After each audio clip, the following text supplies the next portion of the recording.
Assalamualaikum warahmatullahi wabarakatuh. Selamat pagi, bagaimana kabarnya? Semoga sehat selalu. Sebelum memulai pembelajaran, silakan berdoa sendiri menurut kepercayaan kalian. Terima kasih. Untuk pertemuan yang kedua, IPA, ini kita akan mempelajari tentang KD 3.2, yaitu menerapkan prosedur mitigasi bencana yang telah dibagi menjadi beberapa indikator seperti ini. Nah, dari KD 3.2 itu kita bagi menjadi dua subbab. Yang pertama bencana alam dan yang kedua adalah mitigasi bencana. Untuk yang pertama kita akan belajar tentang bencana dulu. Berdasarkan Undang-Undang Nomor 24 Tahun 2007 tentang penanggulangan bencana, bencana itu adalah peristiwa yang mengancam yang disebabkan oleh faktor alam, faktor non-alam, ataupun manusia sehingga mengakibatkan korban jiwa, kerusakan lingkungan, kerugian harta benda, dan dampak psikologis. Jadi bencana itu adalah peristiwa yang disebabkan oleh faktor alam, faktor non-alam, ataupun manusia yang mengakibatkan korban jiwa, kerugian harta benda, kerusakan lingkungan, maupun dampak psikologis. Nah, untuk jenis-jenis bencana di sini ada 3. Yang pertama geologi, terus meteorologi, dan ekstraterestrial. Nah, kalau geologi berarti ini kaitannya dengan permukaan bumi. Contohnya tsunami, gempa bumi, gunung meletus, dan tanah longsor. Untuk meteorologi ini berhubungan dengan iklim. Contohnya adalah pemanasan global dan banjir. Sedangkan ekstraterestrial ini berhubungan dengan luar angkasa. Contohnya kejatuhan dari benda langit seperti asteroid ataupun badai matahari.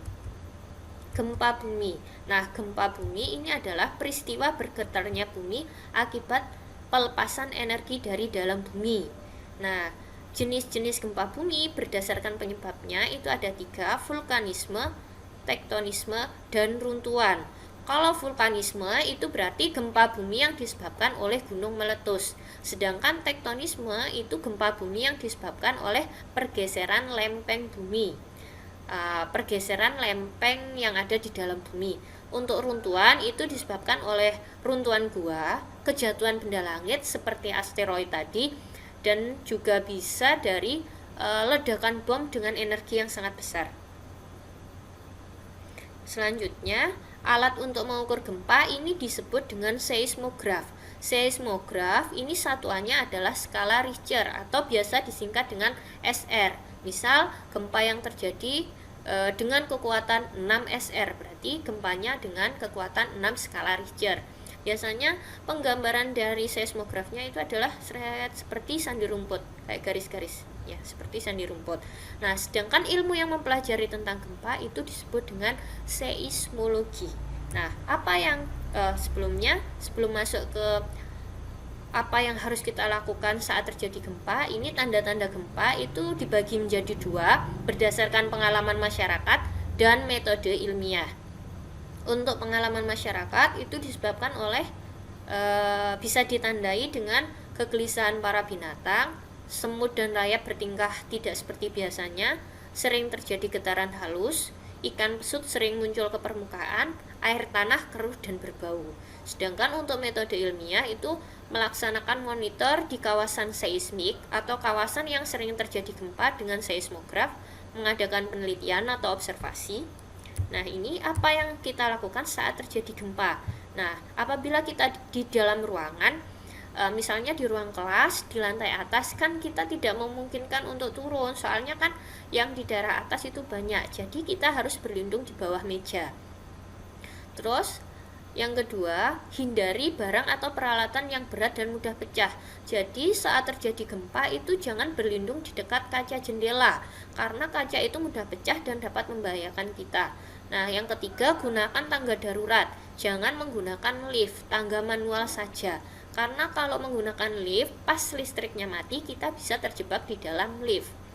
Yang keempat, jika kita sedang naik kendaraan, misal naik mobil, segera keluar dari kendaraan, karena nanti takutnya jalan saat terjadi gempa itu bisa terbelah atau bisa mengalami seperti terbelah itu. Nah, saat berlindung itu hindari pohon, tiang listrik, dan bangunan yang mudah roboh. Hindari juga jembatan, bisa jembatan layang, jembatan penyeberangan, ataupun terowongan. Yang kelima, hindari berjalan dekat saluran air dan hubungi call center gempa. Ini untuk bencana yang kedua ada tsunami. Tsunami berasal dari bahasa Jepang, dari kata su dan nami. Su artinya pelabuhan, nami artinya gelombang. Jadi tsunami adalah gelombang besar yang sampai di pantai, atau bisa juga kita definisikan bencana alam yang berhubungan dengan gelombang lautan yang besar dan menerjang daratan. Untuk tanda-tanda tsunami, yang pertama itu ditandai dengan gempa yang besar. Gempa yang bisa menyebabkan tsunami itu adalah dengan kekuatan di atas 6 skala Richter atau 6 SR. Nah, saat terjadi gempa itu air laut akan mendadak surut. Nah, kemudian setelah air laut surut selang beberapa menit, bisa 15 menit, 30 menit atau 40 menit, itu akan terdengar suara gemuruh dari arah laut dan kemudian terjadilah tsunami. Selain itu, tanda-tanda lainnya adalah tercium bau yang tidak sedap. Hewan berlarian menjauhi pesisir. Nah, biasanya ini tanda-tandanya bisa juga ikan-ikan itu mendekat ke pantai ya, mendekat ke pantai atau tidak di lautan lagi, bermunculan di pantai. Itu adalah beberapa dari tanda-tanda akan terjadinya tsunami. Kalau di Indonesia sendiri, tsunami yang besar itu tsunami di Aceh dengan gempanya itu di atas 7 skala Richter. Terus yang terbaru itu tsunami di Selat Sunda yang disebabkan oleh letusan Gunung Anak Krakatau. Nah, apa yang kita lakukan saat terjadi tsunami? Ini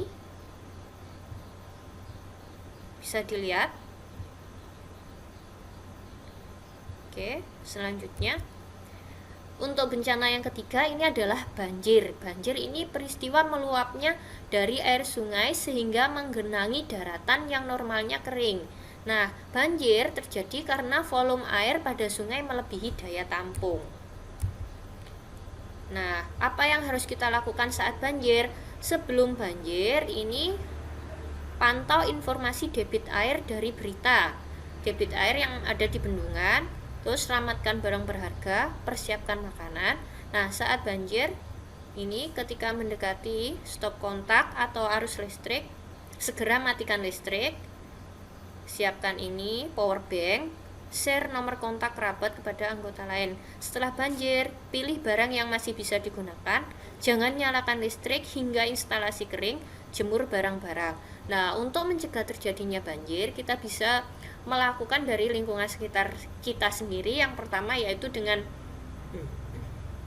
membuang sampah pada tempatnya, sering membersihkan saluran air, membuat lubang biopori atau lubang resapan air, tidak menebang hutan sembarangan atau melakukan reboisasi sehingga hutan itu tidak gundul.